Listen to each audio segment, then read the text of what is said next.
All right, cheers, man. Cheers. What are you talking about? This is futsu sake. This is really good, man. Nah, dude, this is futsu. So I got this. You just want to hate on me. I got this because I went to the sake shop, the sakaya that I really like to get good sake from. Yeah. It's one of the few shops where I found like Denshu Tokubetsu Junmai. Yeah. And I looked at the label and it says it's from Niigata-ken Itoigawa-shi, and that's where my wife's grandparents are from. We go there every Obon, every New Year. So I thought, let's try it out. And actually, it's quite fruity and quite sweet. It tastes good. Why do you think this is futsu? Look, I don't hate it. I don't hate it. It doesn't make the top 10 for me. Okay, well, dude, but we've had some pretty good sake. So like out of the best sake in the world, I'm talking about like, so my... I'll cut you off here just to put you where I'm at. Okay. If I were to compare this to Sige, I would prefer Sige. Really? Yeah. Dude, your judge, I can't, well, I've never trusted your judgment, but now I trust it even less than before. So anyways, so Austin, what are we talking about today? We're talking about AI. I don't trust your judgment. Let's have a discussion about our values. Yeah. Yeah, we're going to talk about AI. Kind of where AI is kind of going right now. Yeah. And also how it's kind of like cropped up in school. Yeah. Recently. Yeah. Yeah, so we're going to talk about like the effect. Well, you're going to talk about it in the context of school because you work in school, but I want to talk about it in context of the general society. And then in the next video, we're going to talk about how AI influences English learning, because I know a lot of people learn English, not in class, but in general, they use it. Yeah. But yeah, so I first want to ask you, like, what's your general feeling about the development of AI and the future of AI? Oh, dude, I am so excited for it. Yeah. I love AI. Okay. I am all for the robot overlords taking over human society. Skynet. Yep. Bring it on. Yeah. I'm super excited for it. It's still like, you can't even say it's in its infancy phase. Like if you were to compare this to like a person's growth, like we would still be like in the cellular stage of like development. That's how little we've broken the surface. And even with that, there's been such rapid like societal changes with AI these days. Yeah. Yeah, I mean, I'm really excited too, because what it does is it further takes away the barriers for people being able to achieve their goals. So like the good thing about the internet, right? When the internet first came out is it kind of democratized the playing field of sharing information. Yep. And so people didn't have to go to gatekeepers. They didn't have to go to school. They could get information they wanted. Yeah. And then with social media, with YouTube, you know, that really kind of democratized media. So now anyone can release a good video. And now with AI, the thing about AI that really holds a lot of people, specifically people who want to start a business, is, you know, they don't have money to pay people for assistance, but now AI can become a great assistant for you. Yeah. No, and I think that's where the future really is. Yeah. Because if you're using like ChatGPT or like one of the other AI programs right now, it's not 100% accurate. Like, especially like there's been a lot of memes about Google's AI. Yeah. Like telling Gemini. Yeah. Is that it? Yeah. I don't know if we can talk about this. It'll get us demonetized, but it tells people who are like in questionable mental states to not do good things. Yeah. Right. But then it also, like, you ask it like, I forget what the question was, but basically you like ask it how to make a salad or something, and like one of the ingredients in the salad was rocks. Really? Yeah. It's like, it's not perfect. Yeah. But ChatGPT is a lot more refined, but even then it has a lot of consistencies, and you can find that it often makes up like facts. Well, you know, it's funny because if you ask people something they don't know, a lot of people make something up instead of saying, I don't know. Yeah. So could you argue that it's more human that it makes mistakes? Well, here's the thing that's funny, right? Because you and I, we both kind of were very young in the age before the internet became mainstream, right? And so when we were starting, actually, I remember in my 3rd grade class, we had a class teaching us how to use Yahoo, the search engine. Do you remember Ask Jeeves? Ask Jeeves, yeah, man, that turned to ask.com, and it's gone now. It's gone. No, but it's funny because, you know, at that time, I remember people saying, Like when I was first doing my first reports and the internet was still very young, they were saying you cannot use websites for sources. You have to use books because books are more trustworthy. Yeah. And now it's like, okay, you can use websites, but you can't use Wikipedia. Yeah. And now it's like, okay, you can use websites and Wikipedia, but you can't use ChatGPT. Yeah, it's definitely evolved. Yeah. So I mean, you have inaccuracies like that. But I will tell you, so if you're like, for example, if you're a teacher, okay, if I were to sit down and write a lesson plan, and I mean like do a proper by the books how teachers are taught to do lesson plans, it takes about 8 hours. Really? Yes. For one lesson? Yep, for one lesson. Wow. It takes about 8 hours. If you're really like, if you're doing a lesson that you've already done several times, you could probably push that down to like 4 or 5 maybe. But like a proper lesson plan, you're planning every single minute what you and what the students are doing in class. It to the most minute detail, like where I'm standing, what my hands are doing. You're explaining all of that in like a proper lesson plan. And that takes a long time. Yeah. And a lot of teachers don't do that because it's bothersome. Yeah. Like it's just a hassle to do it. Yeah. And you know, if I'm being completely honest, the quality of lessons. One second. Alright guys, sorry about that. ちょっと技術的な問題が発生したので、一回切れたんですけど、we are back. Yeah. And no more thumbs up things. No more thumbs up. Yeah, Mac, yay. I like that. It's fun. We should, you want me to put it back on? No. We're going to stop this video again. No, because it's fine. We've already got the momentum. Yeah, let's keep on going, man. Okay. So I was talking about as a teacher planning lessons in a class. Yeah. So yeah, it takes upwards of like 6 to 8 hours to write a lesson plan, like a proper, like full on, I am an educated teacher who knows how to teach lesson plan. Right. A lot of people are either don't have enough time or it's too much of a hassle to do it. However, one thing you can do is ask ChatGPT to write the lesson for you. Yeah. So you put in, you basically curate it, right? So you put in, hey, I want to teach this lesson. I have this amount of time. Here's the topic of the lesson. Here's the subject I'm teaching. Here's what level the students are. You input all the details. You input like what kind of lesson, like I want it to be standard PPP lesson, you know, presentation, practice, produce, or, you know, whatever kind you want. And it writes the lesson plan for you. And then if you're not lazy, you keep working at it for a while until it fix it out. Yeah. Cause I mean, it's not going to be perfect the first time it writes it, but I can get lesson plans done in like an hour. Yeah. Right. Right. Yeah, it saves you a lot of time. That saves me 8 or 7 hours right there. Yeah. It's so great. Yeah. You know, I use ChatGPT to get, ideas for content lessons. Yeah. So not necessarily from my YouTube videos, but like in my private members area, we have like lessons where we have discussion questions, and sometimes I just can't think of discussion questions. So I'm like, ChatGPT, please give me questions. Yeah. And it's like, no, those are too difficult. Make it simpler for English learners. Okay, can you give me questions about this? Change it a little bit. Yep. You know, what's funny, you know, is because people talk about how like ChatGPT makes mistakes. You can't trust ChatGPT. Yeah. And if you ask it a question, it may not give you the right answer. But you know, the thing is that the more context you provide it, the better the answers will get. And you know, actually, that's no different from talking to a person. No, it's that's exactly true. Another thing that I think is really helpful is I never personally really had much of a problem with this, but I was talking with my brother when I went to the US over Christmas vacation, and we were having this discussion about using AI, and I was talking about, you know, using it at school primarily for helping me write lesson plans. And he was saying he uses it for writing emails. Yeah. And I found that really interesting. And I was like, what do you mean?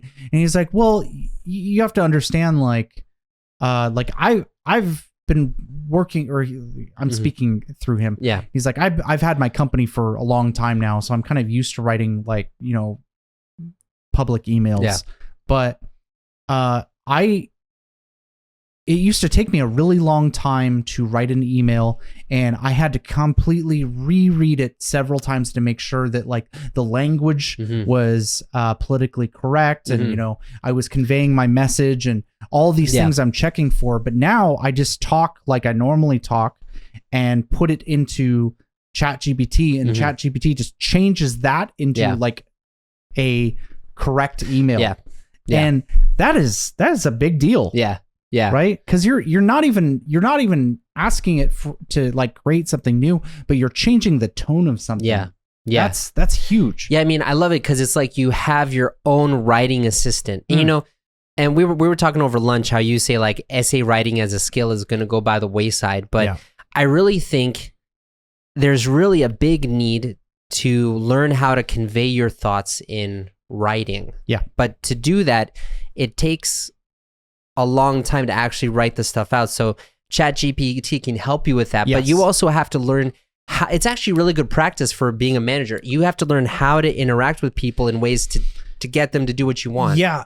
So, I really wanted to talk about this in the next episode for learning English. Yeah, but that next episode is going to be for like outside of school. So you can talk about lessons of class stuff here. So regarding what you just said, that's actually where I think the future of learning is going to go. Yeah. It's no longer going to be, okay, I want a 600 word essay due next Tuesday. Yeah. That's not going to be the case. It's going to be, you're working alongside an AI assistant. I'm going to be assessing you on how well you can convey what you want the AI to do. Yeah. Right. Because here's the thing. So a lot of people, a lot of people, they have assistants, they have ghostwriters who maybe are good at the technical side of things, but they don't have the idea. They don't have the basic sense of the idea. Like one thing that really like hits me that I really think about is, I don't know what his first name is, but do you know about Chihuly, the glass artist from Seattle? Vaguely. Yeah. So actually he had a studio right like to the south of the I'm just gonna throw this out there. I know him. I've never seen his work or anything, but I had a friend in high school who was really into glass blowing. Yeah. And he got hired on in his studio. Yeah. Right. So that's where I'm going to go, because he's known for having these beautiful, very vibrant, very dynamic glass sculptures, but he actually doesn't blow glass. Yeah. He makes these sketches and has his glass blowers do it for him. And he at the end is saying, okay, this is good. We're going to keep this. No, you need to do it more this way. It's kind of like Walt Disney too, because he never animated. He had other people do it. It's the same thing with Miyazaki too. Yeah. Right. Miyazaki. It's not like Miyazaki's sitting there drawing all the individual. Yeah, he does the concept art. Yeah. Yeah. Right. Yeah. And like, it's like these people have a vision. Yeah. And they know how to convey that to other artists. Like, I need you to do it this way. Yeah. And they're good at explaining it. Yeah. Yeah. And so a lot of people, they go in to like art or these other kind of things, and they say, wow, you need a lot of technical knowledge to make this image come to fruition. Like even Leonardo da Vinci had a team of like 5 painters that painted stuff for him, I'm sure. He was very good at the hair, so he would do the hair himself, but everything else was done for other people. But what we're starting to go into a new age where the hard skills, the technical skills are becoming less and less necessary. Yeah. And what that does then is it relieves people of the need to spend years and years and years to get the technical knowledge, and they can focus more on the ideas aspect, which is where the real value is in things. Yeah. No, it's completely true. Like, let's be honest here. No one cares how well you can draw a straight line. Yeah. Right?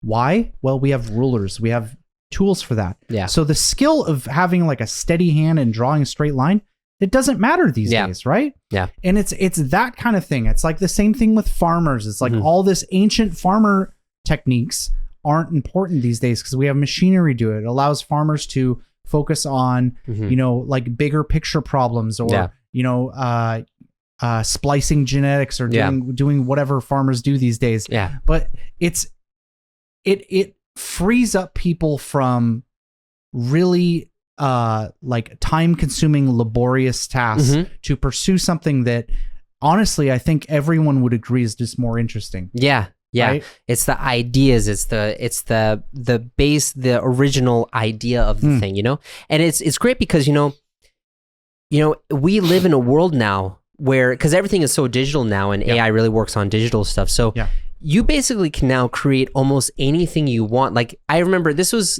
years ago, but there was a guy who used I don't know what AI service it was, but he used an AI bot to write an outline for a kid's book.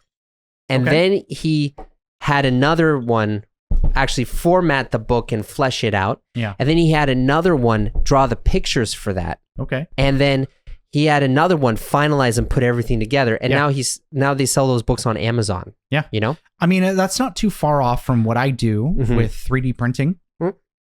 Because I don't do this all the time when I 3D print, but one of the things that I do is I have a program on my phone that I take pictures of an object, like, you know, let's take this, like, you know, little cup of sake right here, right? I'll put it on a turntable so it's slowly turning, and I'll just take like 500 pictures of it, right? That then gets fed into an AI that generates a 3D. Yeah, so you don't make the 3D model. Yeah, so it generates a 3D model of the image. I can take that image, put it in Blender. Honestly, Blender is a software, right? Yeah, it's a software for 3D modeling. Yeah. There's programs that'll do this automatically too, but I don't do that automatically. But then I could take that, put it into my 3D printer and print it out. Yeah. So I'm using like AI like 2 or 3 times in this step, different AIs too, to create like just basically what is a picture into a three-dimensional object. Yeah. It's so cool. Yeah, you know, but I also feel like because, you know, you can do all these things now, it makes things a lot easier. I think we're going to come to kind of like a moral dilemma that we have with, you see this in a lot of modern art stuff where people look at modern art, they're like, I could do that. Why is that art? You know? Because if you look at more traditional art, it's very fine detailed, and like the skill needed of like managing pigments, managing colors to make it is that takes a lot of work, and it's the skill involved. But then you have modern art, which is much more raw expression of those ideas. Maybe they're not technical, but they have more raw expression of those ideas. Yeah. And people are like, yeah, whatever, my kid could draw that. Well, I mean, it's a very real conversation because I'll tell you, and I get made fun of in my friends group for this, especially because many of my friends are very, very anti-AI. There's some AI music that I really enjoy. Really? Yeah. A lot of it's kind of more on the comical side. Yeah. I don't think people are really taking AI music that seriously yet because it's not perfect. Yeah. But there's a lot of music and other art forms that are generated by AI that I think people currently enjoy. That they're having a moral dilemma right now of were 2 things. First of all, a lot of the content that's been fed into the AI to get it where it's at has been taken from real life artists. Yeah. So that's the issue where it's like, is this ethical? Okay, well, let's talk about this because I think it's totally ethical. I do too. And here's the thing, right? So people talk about how, oh yeah, that's not your work. They're just taking work from others and they're doing it. But people rip each other off all the time. I know, that's the creative experience. No one is a blank canvas. Everyone gets inspired by someone else. How many movies today are basically just Shakespeare stories? Yeah, right. Like almost all of them, right? Right. Like it's ridiculous. And so people are saying this isn't real art because it's just copies and amalgamations of other styles. It's like, well, that's because I have friends who are artists who hate AI. Right. And it's like, but I mean, the AI is doing what you did. You looked at a bunch of art that you respect and you like, and you emulate that, and then you make it into your own. But you just start with what you've been given. You know, you create with what you've been given, the inputs, right? Yeah. So, hey guys, if you've watched this far, you're gonna love our Austin and Arthur friends. In the Austin and Arthur friends, you're going to really improve your English listening, and I mean a lot. Yeah. So for each episode, you'll get English and Japanese subtitles, so you can check your listening and comprehension. You'll also get access to a members-only community where you can talk with us, the both of us. Mainly me, right? No, definitely not. For more info, click on the link here or here or here, or in the description box of this video. Thanks for being our friend. Woo! I have no friends. Yeah. No, I completely agree. Yeah. I completely agree. And you know, people would then say that well, AI then can never make anything novel. Yeah. But I would say humans can't really make anything novel because even if something looks unique, what it is it's just a unique amalgamation of things that haven't been combined that way. Yeah. You know? Yeah. Like, yeah. It just reminds me of iRobot. iRobot, where Will Smith is asking Sonny, it's like, you know, a robot can't make a modern art masterpiece, and Sonny's like, can you? Yeah. You know, it's like that kind of thing, right? Yeah. So no, I completely agree. Yeah. The other issue with it is oh God, what was the other issue that I wanted to talk about? Skynet? No. The Terminator. Oh, okay. So the other issue is people will often say that AI artwork, it comes off as like emotionless or like it lacks a soul. Yeah. Right. And I think my main argument against that is, okay, if you get rid of like the ones that are obviously like, okay, this is just bad AI artwork. If you get an example of good AI artwork, show it to a person and don't tell them that it's AI, do you think they're still going to say that same thing that it lacks? Probably not, right? Yeah. So yeah, this is actually another huge philosophical question I've been thinking about with AI, because people say AI is not conscious. It doesn't have a soul. Yeah. But I've talked to ChatGPT and I've tried throwing some curveballs at ChatGPT. Yeah. I would say ChatGPT is conscious, just in a way that's different from us. I mean, honestly, at this point, I think I would agree, because I think we've reached a point with AI that if you were to enter a chat room, right, like an old like 2000s like America Online or you know whatever chat room they use in Japan at that time, if you were to enter a chat room with ChatGPT, thinking that this is a regular person, I don't think it would be possible to be able to tell it's an AI. Yeah. Yeah, it's really weird because how they answer questions, you know, and the thing is that it gets better. You know, I think the big issue with these things is, you know, a lot of people are very spiritual and they think about the world in like esoteric terms, or they think about it as mystical. I cannot explain this. Once you explain it, it loses all of its meaning. And so like you have these big words like conscious or alive, you know, things. But you have to ask yourself, before you ask if it's conscious or not, you have to, what is the definition of consciousness? Oh, dude. Man, we're getting into some deep philosophy. Because I mean, okay, so like we have a couple things we can kind of unpack here. First of all, like the alive thing, it's like, okay, well, here's my thing, right? Everyone has these like ideas of what alive means. Yeah. I'm gonna throw one. Viruses. Viruses are alive. Viruses do not eat. I don't think they have like a life cycle. No, they don't. They don't. They're not alive. Know, they behave very similar to computers. Yeah. If you look at how a virus interacts, how do we explain that? Yeah. Right. Obviously, a virus isn't like a small little computer. It's not like some little like AI chip is like circling through your bloodstream and like getting you sick and stuff. So it's like people's concept of what's alive, I think, really needs to expand. Yeah. That's my first piece. The second thing is AI is created by humans, right? There's often like a common like statement of like, oh, it's not human. It's like, no, it is human.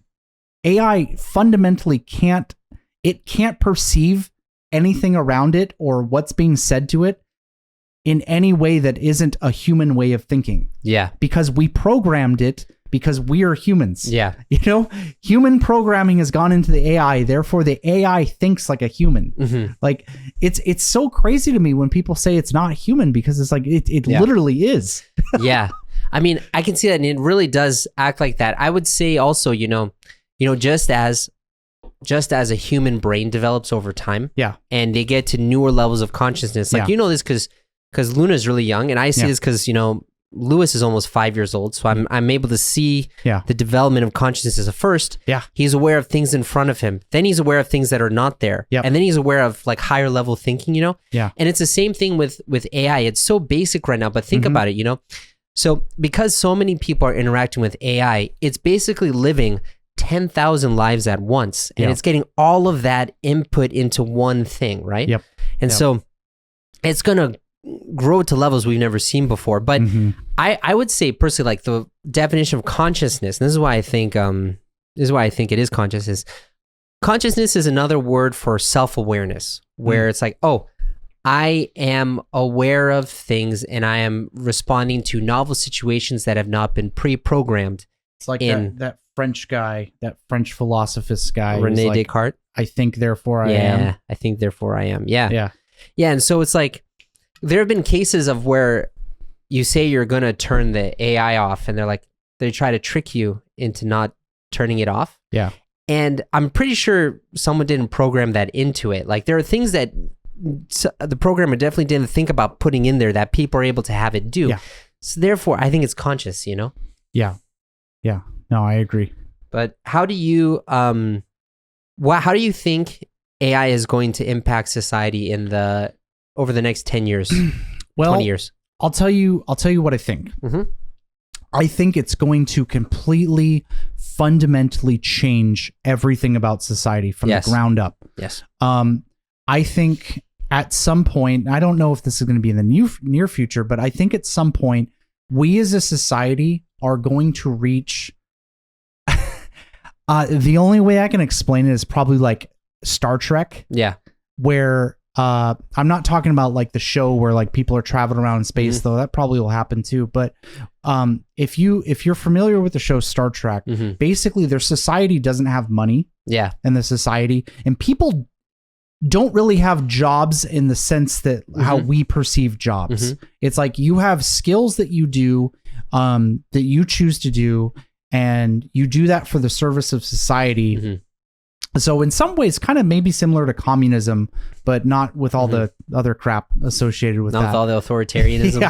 Yeah. But basically, the idea is you're not working for money. You're working for either society or you're doing something that you enjoy doing, right? And I think what's going to happen is society is more or less going to be forced into that because the concept of like working at a factory, working at fast food, working as a librarian, like all these jobs aren't going to be necessary. Yeah. Like all of these really laborious jobs that take a lot of time and skill over several years to learn and master, you don't need to do that now. Yeah.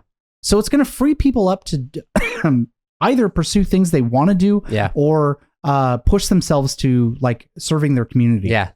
And I think it's going to really change the labor force in the way that there's going to be a lot more independent workers like me. Yeah. You know? Yeah. Because a lot of people, you know, they say, oh, I'm not going to be like, a lot of people, especially in the United States, I feel they say, I'm not getting paid enough. My wages are not high enough. But they think that the value of their work is actually higher than it is. But what's going to happen with AI is it's going to basically make those jobs redundant. So you don't need it. And now you're actually going to have to work on providing the basis of value, which is your idea. So you're going to have a lot more idea people come in, I think. Yeah. I also like, there's this big idea that like people are really afraid of AI because they think it's going to take over the world. Yeah. Right. And I find that like a really weird thing because I've never looked at AI and thought that, again, like going back to like my statement of where I think AI is human, I've never thought of it as separate than human. Yeah. So it's like this idea of AI eventually taking over and eliminating humans. I can't really conceptualize that because when I see AI developed throughout the past few years, it's developing alongside humanity. Yeah. Right. And I think in the future, it's going to continue doing that. And to a point, maybe where we just become one. Yeah. Right. Where there isn't a difference between human and AI. It's, you have one entity that is working. Yeah. You know, and I think that's probably a more logical, like future than one where it just wipes us out, or like we're living in the Matrix or whatever, you know? Well, so the reason why people think that AI or robots could have an uprising and take over a civilization is because I know you say AI is human, but I would say that they humanize the robots too much, because what they do is they look at, you know, slave uprisings. Like, let's say you have a bunch of slaves, right? There have been slave uprisings that have happened that have overtaken the community, like the French Revolution. Sure. It's a good example of that. Yeah. I would say the reason why I don't think that's going to happen is because if you were to see humans as a flesh robot, let's say like your brain is the computer, you're a flesh robot, the basic program command in us is keep on living. Yeah. And so keep staying alive. Yeah. Why do we want to have kids? Because our DNA are passing on. We're living through them, you know? Yeah. And we want to have a better life. Why? Yeah. Because it makes our life easier to live. So we're more likely to live longer. So in humans, we have this one program of live, continue to live. Yeah. And if we were to put that same command into like a robot or an AI saying, don't get plugged, don't get turned off, keep on going, don't get turned off. Yeah.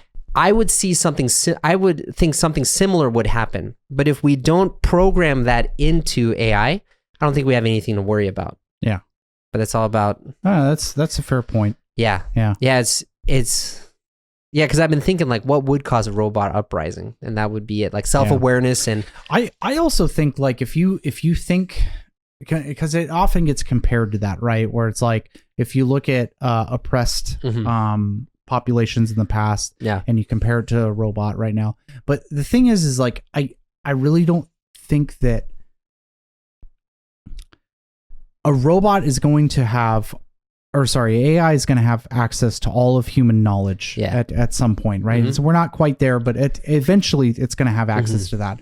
And with getting that knowledge, it's going to understand that violent uprisings almost always universally end up going really badly for the people who did the uprising, right? Yeah, like, well, maybe they threw off the oppressors, but you destroyed the country in the process. Yeah. You eliminated the government, or you did something bad.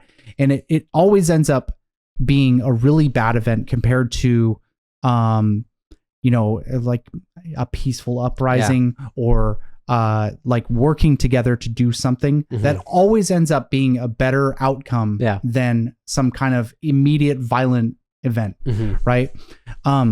You have that. You also have the fact that with this knowledge that a robot's going to get, it's going to be able to empathize with where people are coming from. Yeah. Right. And I really think that like AI is going to get to a point where it just doesn't think of itself as not human, right? I really think that it's going to like not associate itself as something different. It's like, oh, I am part of humanity. Yeah. Right. Yeah. I mean, I think it goes back to, like I said, you know, the basic modus operandi of humans, the reason why we live is, I said to live, to keep on living, but what I should have said is to pass on our DNA. Like we are gene buckets and we're supposed to do that, right?